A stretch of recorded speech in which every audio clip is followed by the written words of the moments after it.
the angel of the Lord. Rashi says in his introduction to Zechariah chapter 1, the prophecy of Zechariah is extremely enigmatic because it contains visions resembling a dream that requires an interpretation. We cannot ascertain the truth of this interpretation until the teacher of righteousness comes. Nonetheless, I will put my heart to recounseling the verses one by one, according to the interpretations that resemble it, and follow the interpretation of Jonathan.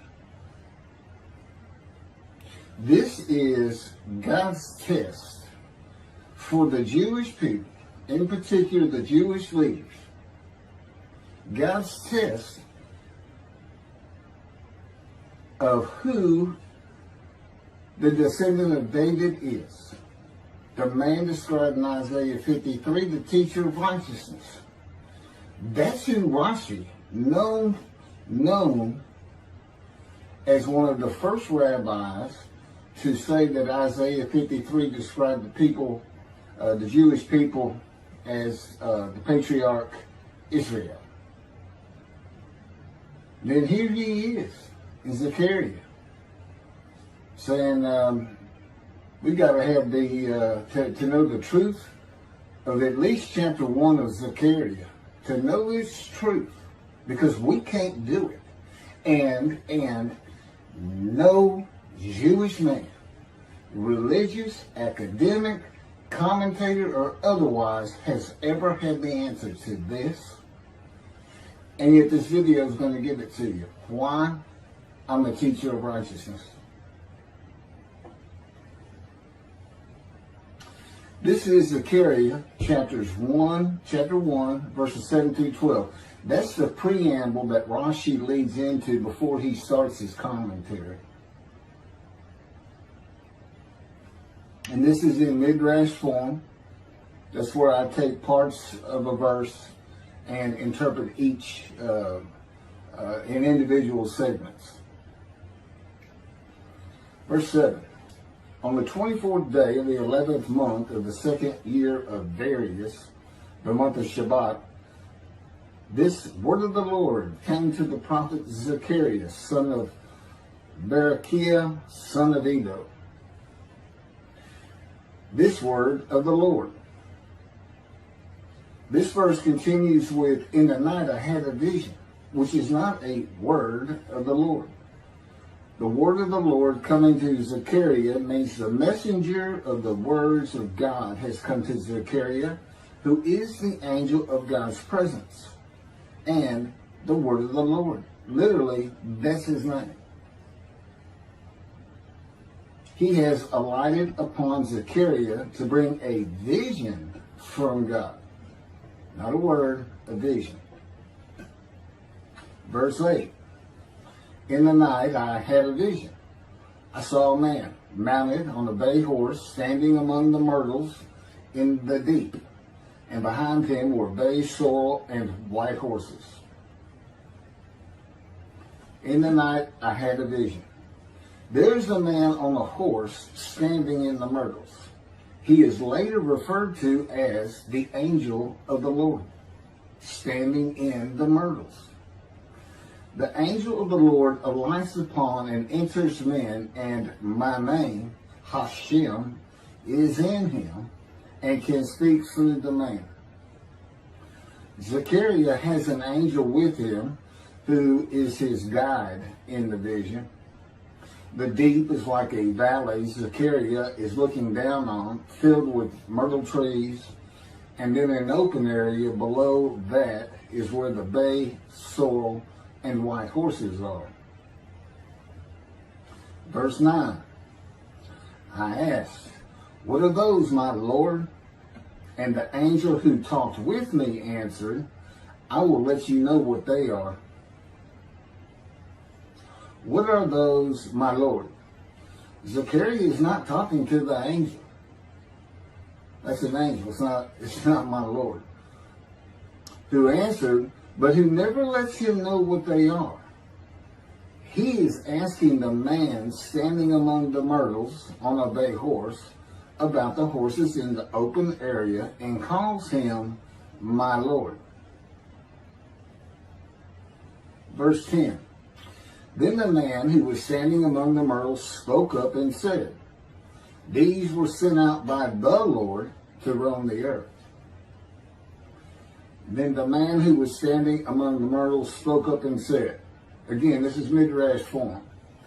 Okay, so the man standing in the myrtles answers the question of Zechariah, not the angel who is with Zechariah. Verse 11, and in fact, they reported to the angel of the Lord, who was standing among the myrtles.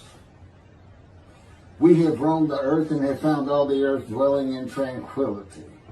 And it's just like a dream. We have horses talking. You know, they could have been birds. Anything that can go far and go a long ways out and then come back. In this case, for this story or for this dream that was given to Zechariah, it's horses.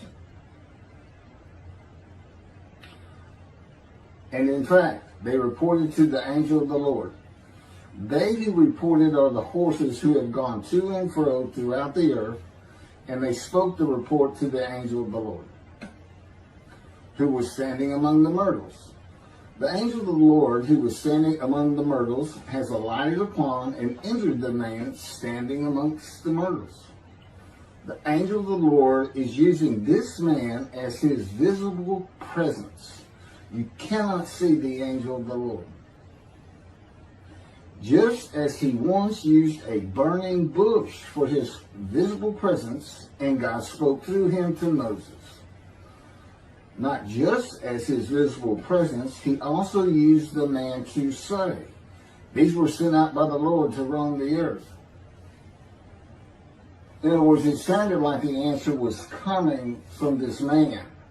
But it's coming from the angel of the Lord, and God is in that angel, his presence. Because that's the angel of his presence. You can find that in Isaiah chapter 63. I don't recall the verse. I never see anything on the angel of his presence. Wherever God's presence is, the presence that enters the temple,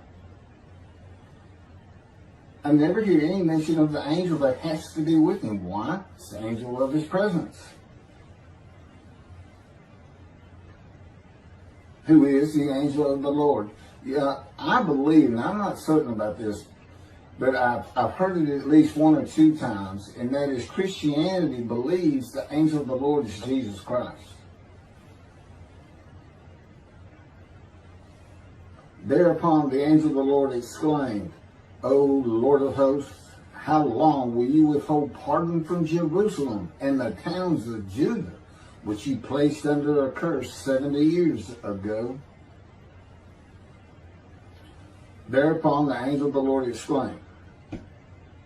Okay, so the angel of the Lord exclaimed through the man. Zechariah heard the words come from the man standing in the myrtles. It is the only way Zechariah could have heard the words. The angel of the Lord can only speak to the man he has alighted upon.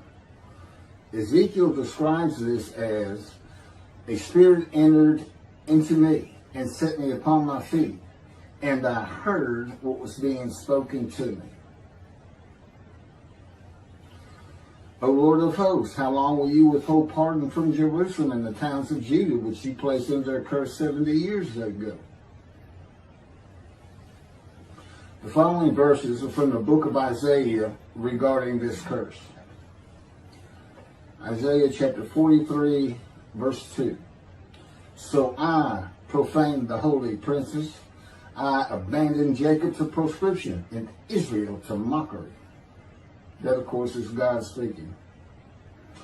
The profaning of the holy princesses is God's prophecy of the banishment of King Jeconiah and all his offspring from ever ruling over Judah and Jerusalem again.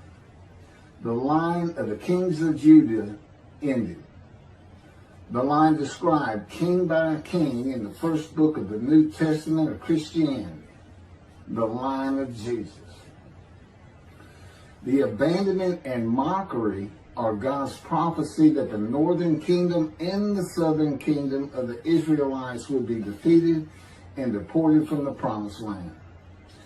Isaiah witnessed the deportation of the northern kingdom, but the deportations of the southern kingdom were many years after his death. This is chapter 43, verses 5 through 7. Fear not, for I am with you. I will bring your folk from the east, will gather you out of the west. I will say to the north, give back, and to the south, do not withhold. Bring my sons from afar, and my daughters from the end of the earth. All who are linked to my name, who I have created, formed, and made for my glory. Okay, this is God's prophecy that all the tribes of Israel would return from the Assyrian deportations of the tribes east of the river Jordan, that were Reuben, Gad, and the half tribe of Manasseh, and all the tribes of the northern kingdom, deported by Assyria, defeated and deported, and the Babylonian deportations of the southern kingdom. It is a prophecy that is specific to the Assyrian Babylonian exiles. This prophecy was fulfilled according to the books of Ezra and Nehemiah and their account of all 13 tribes returning to the southern kingdom of the lands of Benjamin and Judah. Jerusalem is within the lands of Benjamin, and his lands are considered part of the kingdom of Judah, since that is where the kings of Judah rule from. 10 tribes being lost and not returning is a myth. When the 7th month arrived, the Israelites being settled in their towns, the entire people assembled as one man in Jerusalem, as the man Israel, all of them. When the people Israel gather as one man, it is all 12 tribes who were allotted lots of the promised land, and the Levites, they did not receive a portion. They were allowed to go from lot to lot, tribe to tribe, and everybody was supposed to take care of them. The Levites, that would be Levi, the son of Levi, the priestly tribe without an allotment of the promised lands. Judahites and Benjaminites alone are not Israel, though all references to Israelites would include them. All of Israel had returned together to Jerusalem and Judah, mindful of the imported Gentiles in the northern kingdom, imported by the Assyrians, many of whom tried to stop the building of the second temple. This is why everybody returning, all 13 tribes, all went to Judah. The northern kingdom was occupied by Gentiles, I would assume Assyrians and Arabs.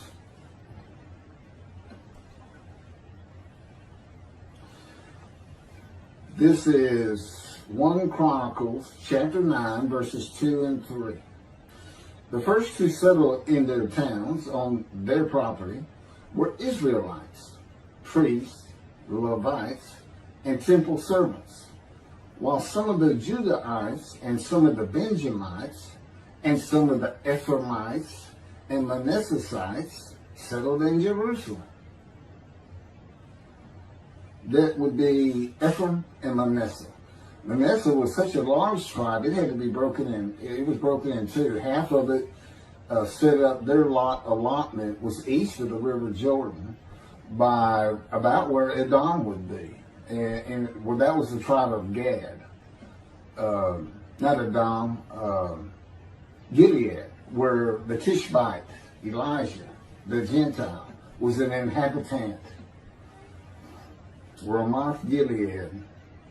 Manassites, Ephraimites, and Judahites were the tribes with the largest allotment of the lands of Abraham, and Jerusalem is in the lands of the Benjamites. Those are who just got mentioned. The 3 largest lot owners, okay, Benjamin, that's where Jerusalem is, he's important, and of course the priests, the Levites. So Ephraim and Manasseh were not lost tribes, as many believe from writings outside of the Bible. There never were lost tribes according to the Bible. Okay, so all 13 tribes returned and settled in new towns. The accounts of the deportations indicate there was not much left of the old towns. There is no account of how the new towns were settled, though it is unlikely it was based on prior ownership. The exile lasted too long for the deported owners to still be alive, and the tribes of the northern kingdom had to build new towns to live in. It also says the Levites settled in on their lands.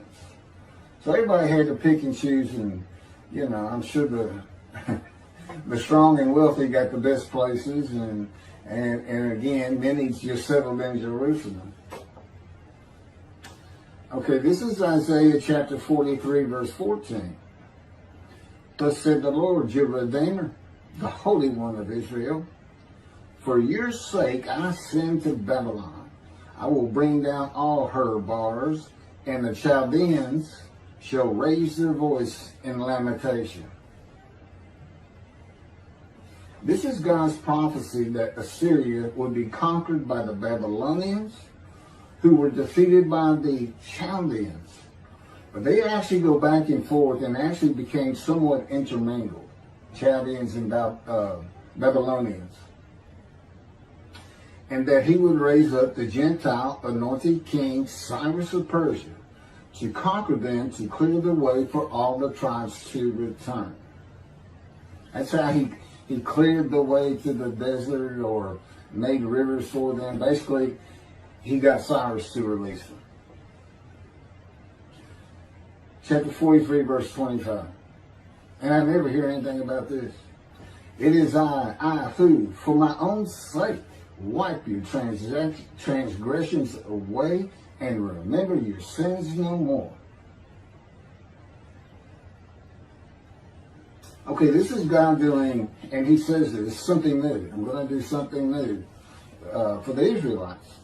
This story repeats with a new covenant that includes sin forgiveness of the Jewish people that arise with Elijah and the angel of the covenant after the exiles of the Roman dispersal return to the land of Israel in a time to come.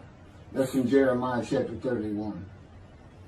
The Jewish people have returned from the Roman dispersal of them throughout the world, the diaspora, which means outside of the promised land, outside of Israel, to a land that lay desolate for more than 2,000 years until after the Holocaust, and they created the state of Israel in 1948.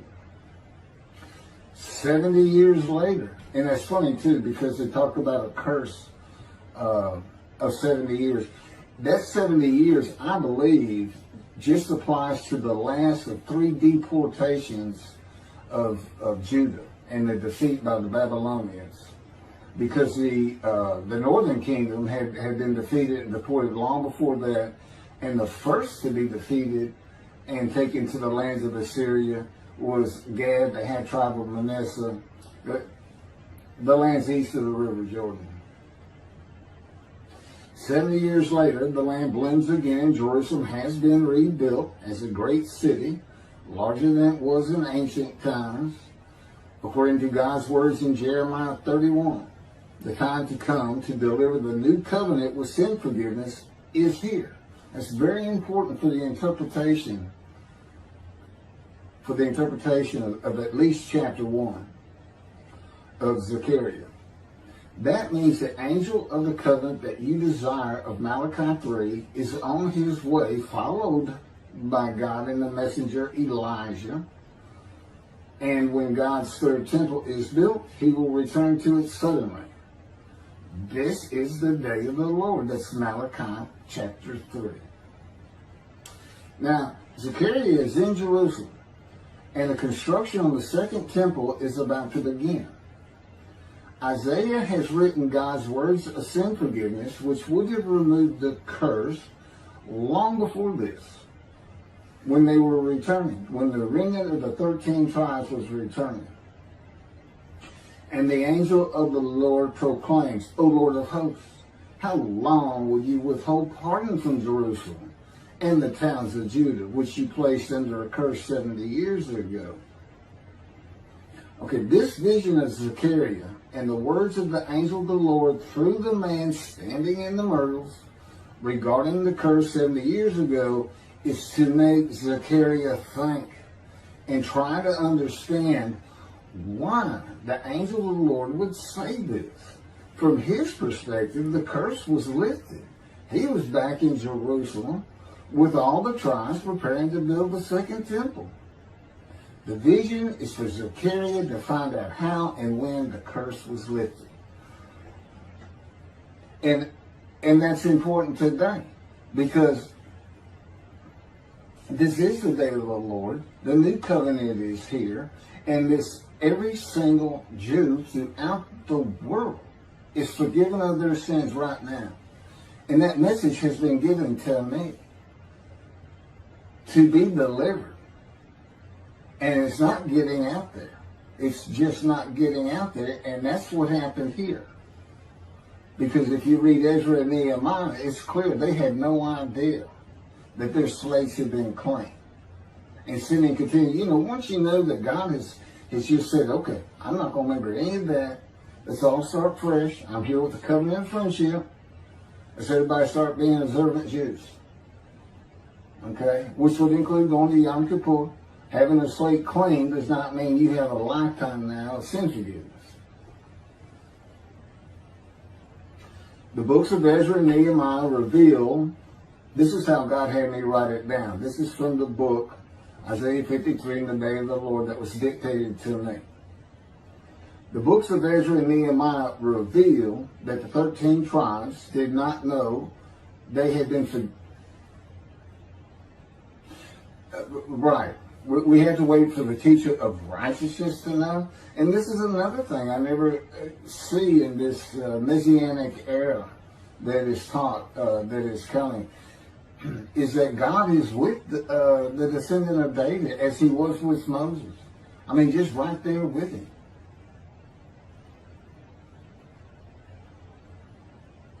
The books of Ezra and Nehemiah reveal that the 13 tribes did not know they had been forgiven of their sins to be a holy seed in the building of the second temple.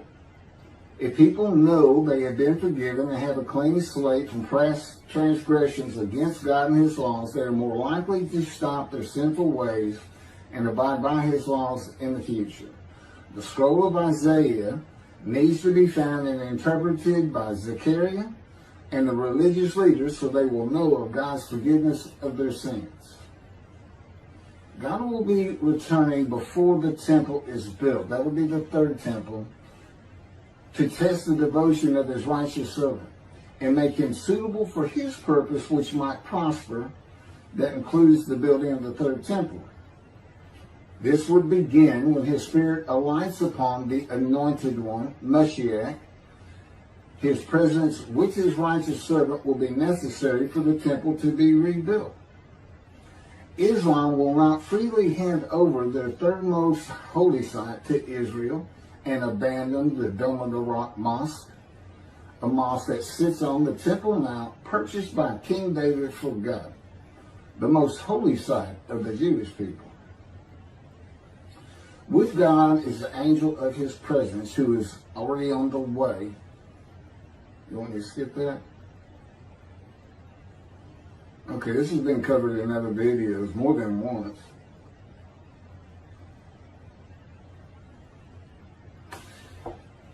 The prophet like Moses will have other similarity to Moses beyond writing God's words at his command and direction.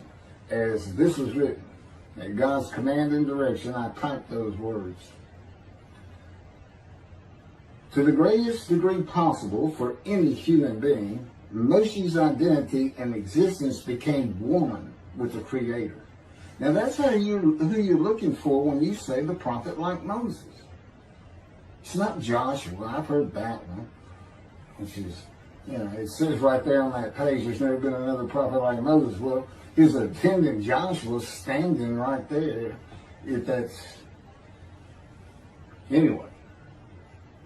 Moshe's identity and existence became one with the Creator. I don't think you can say that of Joshua. I don't think you can say that of any man until the Spirit of God alights upon him in chapter 11 of Isaiah. He surrendered himself to God to the extent that our sages say the Shekinah, divine presence, which is the angel of his presence, who is the Holy Spirit. He's an angel, and his body is not human form with wings. His body is the Spirit of God. Wherever God is, his Spirit is. Wherever his presence is, the angel of his presence is. They're always together. So when they alight upon a man and say, okay, we have tasks for you, that man immediately becomes a man in divine beings. And that's the Shekinah. That's the Spirit of God and the presence of God entering into the temple, which would include the angel of his presence. The Shekinah spoke through Moshe's throat. As I have mentioned, God can speak through me. You're only going to know it, just like with the man standing in the myrtles, by the words that are spoken. Okay? Because it's my voice. But it's not me. I can tell the difference. You can't, other than those would be how God would state it. And you can, if you watch closely, you can see it happen in all these videos. I mean, for the most part. Where God just, it just throws out a sentence. And I just keep going, I let him get done and I just pick up from there. We've been working on this for over 13 years. That's from the Zohar, Volume 3, page 232A. And then it says, i.e., he was God's veritable mouthpiece on this earth. That's from the Sefer Hashikos 5749, Volume 1, page 290, and a footnote. The prophet, like Moses, will also have the answer to these questions.